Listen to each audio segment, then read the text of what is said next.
باللہ من الشیطان الرجیم بسم اللہ الرحمن الرحیم ذہنی کا پھر میں نے عمر بن زبیر سے یہ حدیث بیان کی ان کا مالک بن اوس نے تو سے یہ حدیث صحیح بیان کی میں نبی پاک صلی اللہ علیہ وسلم عائشہ صدیقہ رضی اللہ تعالیٰ عنہ ام المؤمنین سنا وہ بیان کرتے ہیں کہ نبی پاک صلی اللہ علیہ وسلم کے ازواج مطہرات میں حضرت عثمان رضی اللہ تعالیٰ عنہ حضرت ابوبکر صدیق رضی اللہ تعالیٰ عنہ بھیجے کہ اللہ تعالیٰ نے اپنے رسول اللہ صلی اللہ علیہ وسلم کو جو مال عطا فرمائے اس سے ان کی وراثت کا 8واں حصہ ان کو دیا جائے تو میں ان ازواج کو منع کرتی تھی میں نے ان سے کہا کیا آپ اللہ سے ڈرتے نہیں ہیں کہ آپ کو یہ معلوم نہیں ہے کہ نبی پاک صلی اللہ علیہ وسلم فرماتے تھے کہ ہمارا کوئی وارث نہیں بنایا جاتا ہم نے جو بھی چھوڑا ہے وہ سب کا ہے اس سے آپ کی مراد اپنی ذات تھی محمد صلی اللہ علیہ وسلم کی آل صرف اس مال میں سے کھائے گی پھر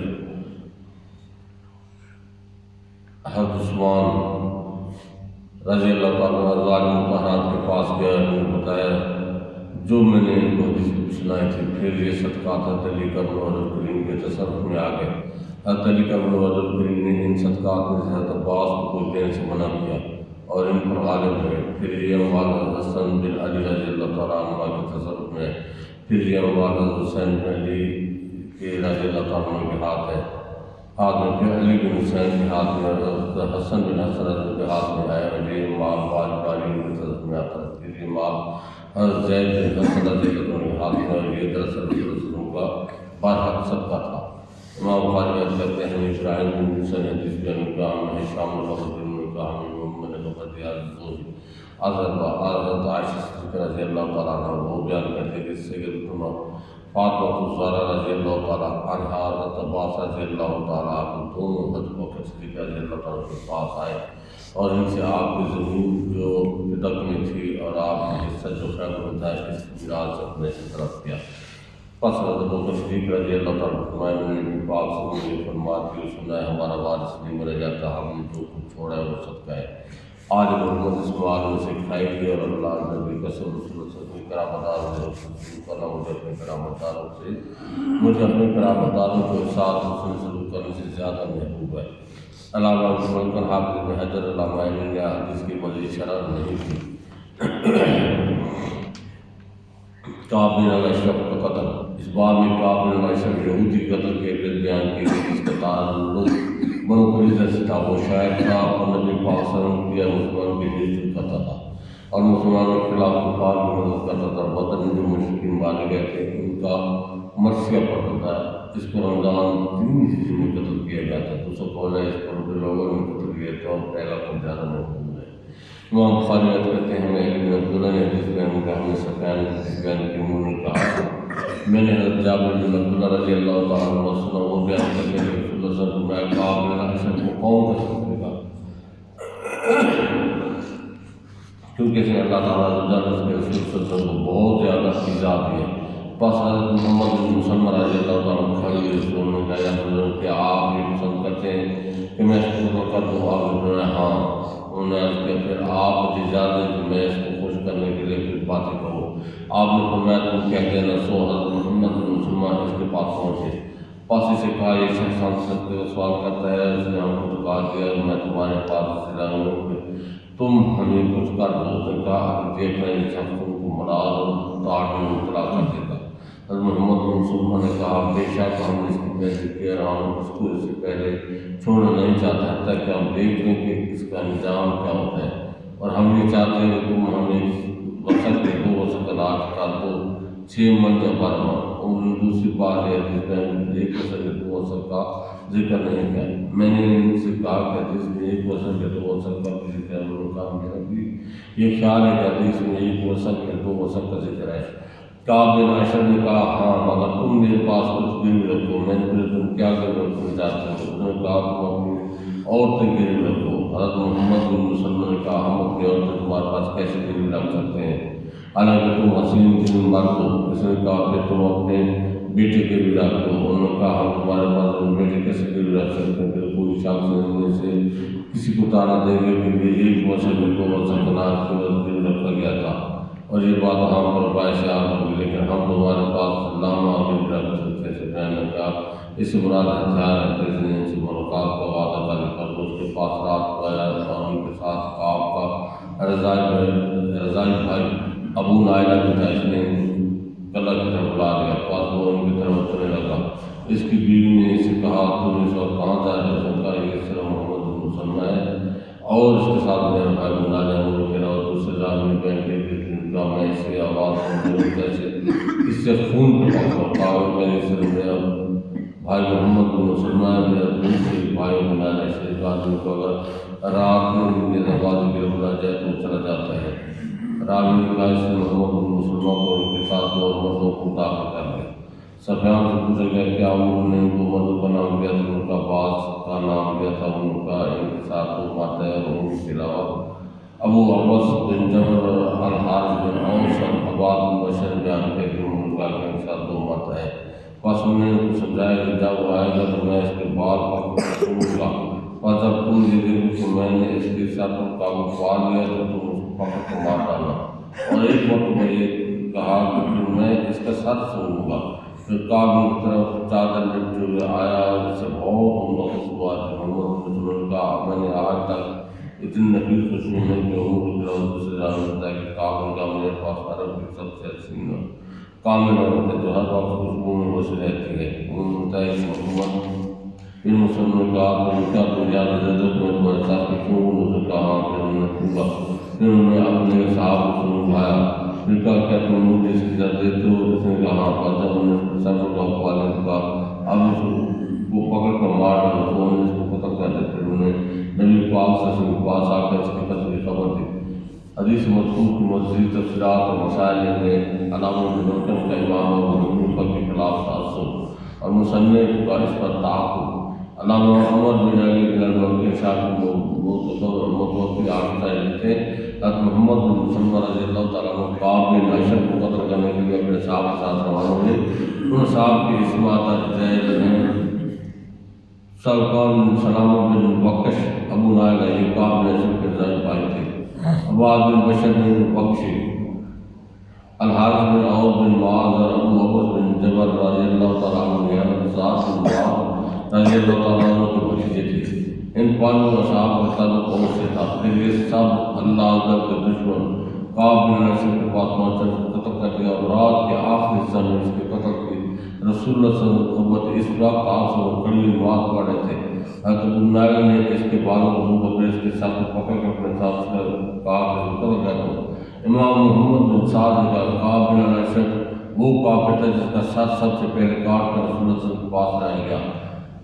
امام بیہقی کے روایت میں سب سے پہلے عمر بن الحمق کا سر کاٹ کر آپ کے پاس لایا گیا تھا۔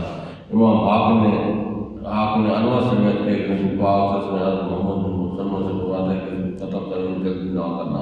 حتیٰ کہ سعد بن معاذ سے مشورہ کرنا۔ سعد بن معاذ نے فرمایا کہ اس کے پاس جا کر اسے ضرور کا ذکر کرنا اور اسے اناج کا مانگنا۔ اس کے متعلق یہ آیت نازل ہوئی ألم تر إلى الذين أوتوا نصيبا من الكتاب يؤمنون بالجبت والطاغوت ويقولون للذين كفروا هؤلاء أهدى من الذين آمنوا سبيلا أولئك الذين لعنهم الله ومن يلعن الله فلن تجد له نصيرا۔ کیا آپ ان لوگوں کی طرف نہیں دیکھا جنہیں آسمان کتاب میں شکست دے گئے وہ بت اور طاغوت پر ایمان لاتے ہیں، وہ کافروں کو متعلق کہتے ہیں کافروں کی نسبت زیادہ ہدایت یافتہ ہیں۔ یہ وہ لوگ ہیں جن پر اللہ نے لعنت کیا، جس پر اللہ لعنت فرمائے اے مخاطب تو اس کے لیے کوئی مددگار نہیں پائے گا۔ علامہ سہیلی نے کہا کہ جو شخص چار علیہ السلام پر سب و شتم کرے اس کو قتل کرنا واجب ہے، خواہ اس سے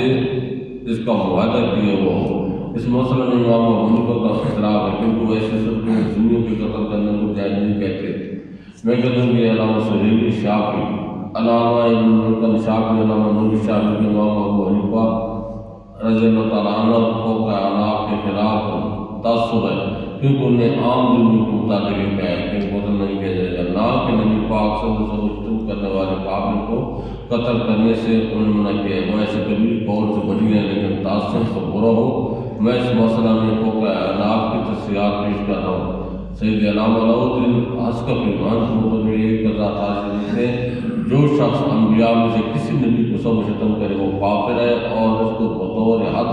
قتل کر دیا جائے گا۔ ہمارے نزدیک اس کی توبہ مطلقاً قبول نہیں ہوگی، اور اگر وہ اللہ تعالیٰ کو سب و شتم کرے تو اس کی توبہ قبول کی جائے گی، کیونکہ وہ اللہ کا کر پہلی صورت میں بندہ کا ہے وہ توبہ سے ساکت نہیں ہوگا، جو اس کے عذاب میں اور کفر میں شک کرے وہ بھی کافر ہے۔ اور مصنف کے فتاوی میں مذکور ہے کہ جو شخص نبی پاک صلی اللہ علیہ وسلم کو مذاق اڑائے یا آپ صلی اللہ علیہ وسلم کی شان مبارک کم کرے، اس کا بھی یہی حکم ہے۔ علامہ سید محمد عامر ابن عابدین شام مطلب بات زبان میں لکھتے ہیں، یعنی اس کی سزا یہ ہے کہ اس کو بطور حد قتل کر دیا جائے، اس کی توبہ قبول نہیں ہوگی، کیونکہ توبہ کرنے سے حد ساکت نہیں ہوگی۔ اس سے یہ مستفاد ہوتا ہے کہ دنیا میں حکم ہے اور اللہ تعالیٰ کے نزدیک اس کی توبہ قبول ہوگی۔ البحر رائق میں بھی اسی طرح موجود ہے۔ علامہ نے سہن واقعی میں کیا کہ تمام مسلمانوں کی حمایت ہے، نبی پاک صلی اللہ علیہ وسلم کو سب و شتم کرنے والا کافر ہے، اس کا حکم یہ ہے کہ اس کو قتل کر دیا جائے، اور جو اس کے کفر اور عذاب میں شک کرے وہ بھی کافر ہے۔ نیز علامہ ملکن شافی مطلب لکھتے ہیں، اس حدیث سے معلوم ہے کہ جنگ کے موقع پر دشمن کو دھوکہ دینا اور کسی دشمن کی بات نقل کرنے میں جھوٹ بولنا مباح ہے، اور یہ معلوم ہو کہ دشمن کافر سے نبی پاک صلی اللہ علیہ وسلم متعلق ایسی بات کہنا جس سے وہ خوش ہو جائز ہے، بشرطے کہ اس میں نبی پاک صلی اللہ علیہ وسلم سب و شتم نہ ہو، کیونکہ حضرت محمد بن مسلمہ نے اسی حیلہ سے دشمن اسلام کعب بن اشرف معلوم کو قتل کیا تھا۔ اس حدیث میں مسکہ اس کا معنی 60 سا یعنی 240 کلو گرام 6 معنی۔ اس کا لفظی معنی ہے کسی چیز کو اٹھانا اور جانور پر بوجھ لادنا۔ قرآن مجید میں واللیل وما وسق، اور رات کی قسم اور ان کی جن کو رات سمیٹ لی۔ کعب بن اشرف کو قتل کرنے کا سبب حافظ شہاب بن احمد بن علی بن حیدر اسقلانی متوفی 852 لکھتے ہیں، ابن عائد نے کلبی کی سند سے روایت کی کہ کعب بن اشرف مشرکین نے قریش کے پاس گیا اور کعبہ کا پتھر پکڑ کر ان سے حلف لیا کہ مسلمانوں سے جنگ کریں گے۔ عروہ سے روایت ہے کہ کعب بن اشرف نبی پاک صلی اللہ علیہ وسلم کی اور مسلمانوں کے ڈھیر میں ہجوم کرتا تھا اور قریش کو مسلمانوں کے خلاف جنگ پر ابھارتا تھا، اور جب وہ قریش کے پاس جاتا اور وہ سے پوچھے کہ ہمارا دین زیادہ ہدایت یافتہ ہے یا سیدنا محمد صلی اللہ علیہ وسلم کا دین زیادہ ہدایت یافتہ ہے، تو وہ کہتے تھے تمہارا دین زیادہ ہدایت یافتہ ہے۔ تب نبی پاک صلی اللہ علیہ وسلم نے کعب بن اشرف کو قوم قتل کر گئی، کیونکہ وہ ہماری عداوت کا اعلان کر رہے ہیں۔ عبداللہ بن اسحاق خراسانی نے سند ضعیف کے ساتھ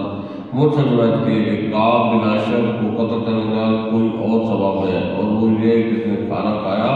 اور اپنے موافقین یہود کو دعوت دے کہا کہ وہ نبی پاک صلی اللہ علیہ وسلم کی دعوت میں بنائیں، اور جب آپ سے آ جائیں تو آپ کو پاک قتل کر دیں۔ بس آپ اپنے بعض صاحب کے ساتھ آ گئے، سو آپ کے بیٹھنے کے بعد جبرائیل علیہ السلام نے آپ کو ان کی سازش سے باخبر کر دیا۔ بس آپ اٹھ گئے، جبرائیل علیہ السلام نے آپ کو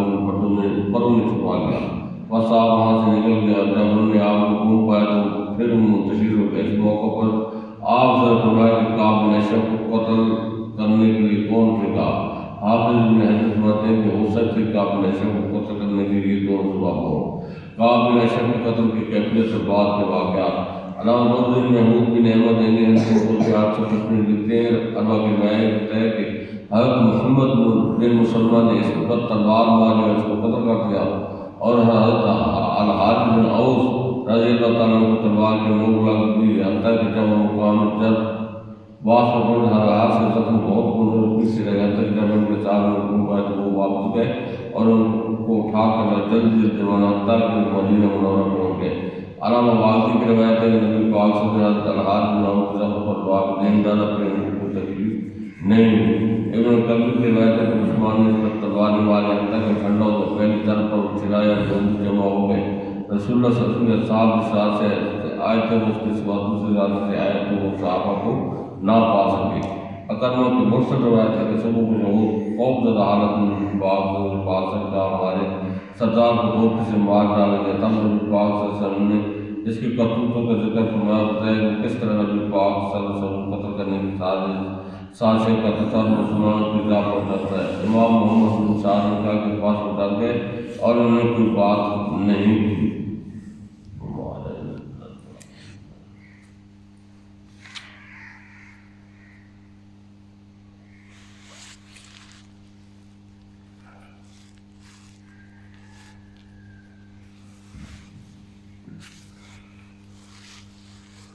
کل ایک اور مردود ہے ابھی رات کو کیا تھا.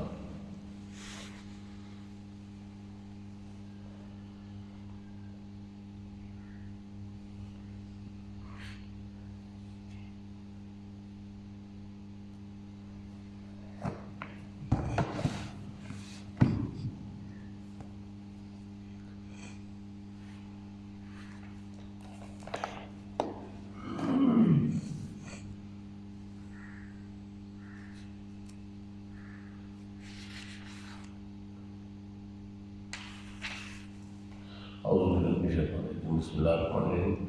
سنت کے مطابق کھانا کھانے کا طریقہ. اب سنت کے مطابق جو کھانا کھایا جاتا ہے وہ کیسے کھایا جاتا ہے اس کا طریقہ بیان کیا گیا ہے. سنت طریقہ جو ہے نا وہ یہ ہے کہ جو دایاں گھٹنا یہ اٹھا کے بیٹھے اٹھاؤ, ٹھیک ہے نا, اور آپ پیٹ کے ساتھ یہ ٹچ کرو, نہ بھی کرو تو کوئی حد نہیں ہے لیکن بیٹھی.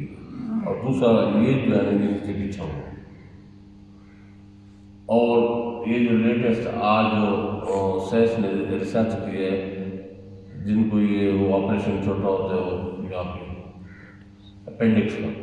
تو جو اپینڈکس ہے جو اس طرح کھانا کھاتا ہے اس کو کبھی اپینڈکس نہیں ہوتی. یہ جو ہے نا کوئی تکلیف نہیں ہوتی. وجہ یہ ہے کہ کھانا کھاتے وقت یہ جب گھٹنا پیٹ کو پریس کر کے رکھ رہا ہوتا ہے تو اس وقت اندر جو اپینڈکس والی وین ہے اس میں جو پائل ہے وہ نہیں ہوتی, ٹھیک ہے نا. یہ اس کا انسانی جسم کے لیے جو طریقہ ہے سنت کے مطابق کھانا کھانے کا, اسے یہ انسان کو فائدہ ہے, ٹھیک ہے. اچھا, کھانا کھانے کا مصنون طریقہ کیا ہے؟ داہنا پاؤں کھڑا ہو اور بایاں بچھا, اور روٹی بائیں ہاتھ میں لے کر روٹی لے کر داہنے ہاتھ سے توڑنا چاہیے. ایک ہاتھ سے توڑ کر کھانا اور دوسرا ہاتھ نہ لگانا عادت ہے متکبرین, یعنی تکبر کرنے والوں کی عادت ہے. ایک ہاتھ سے روٹی کو توڑ کے کھانا یہ متکبرین کی عادت ہے. ہاں, اگر کسی کو کوئی شرعی حجت ہے, کسی کو ہاتھ میں تکلیف ہے, درد ہے, مجبوری ہے, تو وہ تو علیحدہ بات ہے. ورنہ دونوں ہاتھ کو بائیں ہاتھ سے روٹی کو توڑ کے رکھو بائیں ہاتھ میں, اور جو نوال ہے وہ دایاں سے توڑ کے وہ اس طرح کھانا چاہیے. یہ طریقہ ہے جو سنت کے مطابق ہے. اچھا, اس سے اگلا سوال ہوا فاتحہ میں الخمس پڑھنے کو آپ کو منع کرتے ہیں, آیا کوئی زیادہ ثواب ہے؟ جو کچھ 30 پاروں میں ہے وہ صرف الخمس میں, ٹھیک ہے نا. اس کی بابت حدیث سے ارشاد ہے کہ رب عز و جل فرماتا ہے میں نے صرف فاتحہ کو اپنے اور اپنے بندے کے درمیان نصف تقسیم فرمایا, ٹھیک ہے. نصف اول میرے لیے اور نصف آخر میرے بندے کے لیے. جب بندہ پہلے 3 آیتوں کو پڑھتا ہے تو ارشاد فرماتا ہے کہ میرے بندے نے میری تمجید کی, بزرگی بیان کی, اور جب بیچ کی آیت ایاک نعبد و ایاک نستعین پڑھتا ہے ارشاد فرماتا ہے یہ آدھی میرے لیے اور آدھی میرے بندے کے لیے. جب آخر کی 3 آیات پڑھتا ہے ارشاد فرماتا ہے یہ میرے بندے کے لیے اور میرے بندے کے لیے ہے وہ جو اس نے مانگا. یہ اس لیے ارشاد ہوا کہ پہلی 3 آیت میں مالک یوم الدین تک مولا عز و جل کی خالص حمد و ثنا ہے, اور پچھلی میں اہدنا سے آخر سورہ تک اپنے لیے دعا ہے. بیچ کی آیت میں ذکر عبادت و استعان, یعنی عبادت اور مدد مانگنے کا ذکر ہے. عبادت مولا تعالیٰ کے لیے ہے اور استعانت یعنی مدد کرنا بندے کا نفع. وہابیوں کی بدعقلی کو کیا کہیے کہ ایسی متبرک سورہ کے پڑھنے سے منع کرتے ہیں. قرآن پاک کو 30 پاروں میں کس نے تقسیم کیا؟ حضور زمانہ صحابہ رضی اللہ تعالیٰ عنہ میں بھی قرآن عظیم کے پارے ہو گئے تھے, مطلب یہ 30 پاروں میں اس وقت تھا. امام جلال الدین سیوطی نے کتاب الاتقان میں جس قدر احادیث و روایات و اقوال قرآن عظیم کے ایسے متعلق ہیں جمع فرما دیے, اس میں پاروں کا کہیں ذکر نہیں ہے, جس سے ظاہر ہوتا ہے کہ ان کے وقت تک یہ تقسیم نہ تھی. ہاں, رکوع جاری ہوئے 800 برس ہوئے. مشائخ کرام نے الحمد شریف کے بعد 546 دفعے کہ تراویح کی ہر رکعت میں 1 رکوع پڑھے تو 27ویں شب میں کہ شب قدر ختم ہو جائے, ٹھیک ہے. احزاب و عشار کا آغاز کب ہوا؟ یہ احزاب وغیرہ کیسے شروع ہوئے؟ ارشاد احزاب و آشاد زمان مبارک سے ہیں۔ آشاد 10 آیتوں کے مجموعہ کا نام تھا، یعنی صحابہ کرام رضی اللہ تعالیٰ عنہ ایک عشر حضور اقدس صلی اللہ علیہ وسلم سے پڑھتے اور اس کے متعلق علوم و موارد جن کے لائق ہوتے ہیں ان سب کو حاصل کرتے، کرنے کے بعد دوسرا عشر شروع کرتے۔ سیدنا فاروق اعظم رضی اللہ تعالیٰ نے 12 برس میں سورہ بقرہ سے ختم فرمائی۔ عمر بن خطاب رضی اللہ تعالیٰ نے 12 برس میں سورہ بقرہ شریف ختم فرمائی، اور جب ختم فرمائی تو ایک اونٹ ذبح یا قربانی کی اس کی، لیکن آپ کے شہزادے سیدنا عبداللہ بن عمر رضی اللہ تعالیٰ نے 8 برس میں مکمل کی۔ فرمایا بعد اختتام ایک اونٹ قربانی فرمایا۔ سیدنا عبداللہ بن عمر رضی اللہ تعالیٰ عنہ نے سورہ بقرہ 8 برس میں پڑھی۔ گانے والوں پر لعنت کیا یہ روایت سے ہے کہ حضرت محبوب الہی رضی اللہ تعالیٰ قبر شریف میں ننگے سر کھڑے ہوئے گانے والوں پر لعنت فرما رہے تھے۔ اب جواب، یہ واقعہ حضرت خواجہ قطب الدین بختیار کاکی رحمۃ اللہ تعالیٰ علیہ ہے کہ آپ کی گزارش ہے کہ مجلس سماع میں قوالی ہو رہی تھی۔ آج کل تو لوگوں نے بہت اختراع کر لی، یعنی نئی باتیں نکالی، ناچ وغیرہ بھی کراتے ہیں، حالانکہ اس وقت بارگاہ میں مزامیر یعنی آلات موسیقی بھی نہ تھے۔ حضرت سید ابراہیم ایرجی رحمۃ اللہ تعالیٰ جو ہمارے پیران سلسلہ میں سے ہیں، بہر مجلس سماع کے تشریف فرماتے، ایک صاحب سالین صاحب کے پاس ہے اور گزارش کی مجلس میں تشریف لیتے ہوئے حضرت سید ابراہیم ایرجی رحمۃ اللہ تعالیٰ نے فرمایا تم جاننے والے ہو، مواضع اقدس میں حاضر ہو، اگر حضرت راضی ہوں میں بھی چلتا ہوں۔ انہوں نے مزار اقدس پر مراقبہ کے دیکھے کہ حضور قبر شریف میں پریشان خاطر ہیں اور ان قوالوں کی طرف اشارہ کر کے فرما رہے ہیں، یعنی ان بدبختوں نے میرے اوقات پریشان کر رکھے ہیں۔ وہ واپس ان کو پرستی کے عادت کرے۔ فرمایا آپ نے دیکھا کاکی کے معنی، حضور کاکی کے کیا معنی ہے اور اس کی وجہ تسمیہ یعنی اس نام کی وجہ کیا ہے؟ سیدنا بختیار کاکی رحمۃ اللہ تعالیٰ علیہ کا یہ لقب تھا۔ ارشاد حضرت خواجہ قطب الدین بختیار کاکی رحمۃ اللہ تعالیٰ کی خدمت چند مسافر حاضر ہیں۔ حضور کی رائے اس وقت کچھ سامان یعنی کھانے پینے کا سامان موجود نہ تھا، غیر سے کاک روٹی کہتے ہیں آئیں جو سب کو کافی وافی ہو گئے جب سے آپ کاکی مشہور ہو گئے۔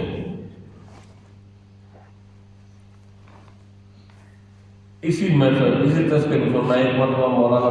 فضل رسول صاحب جو میرے پیر مرشد یعنی شاہ آل رسول ماہر حلوی رضی اللہ تعالیٰ کے ساتھ مولانا نور صاحب رحمہ اللہ تعالیٰ سے جو مولانا بحر النور ملک العلماء کے شاگرد سے پڑھتے تھے،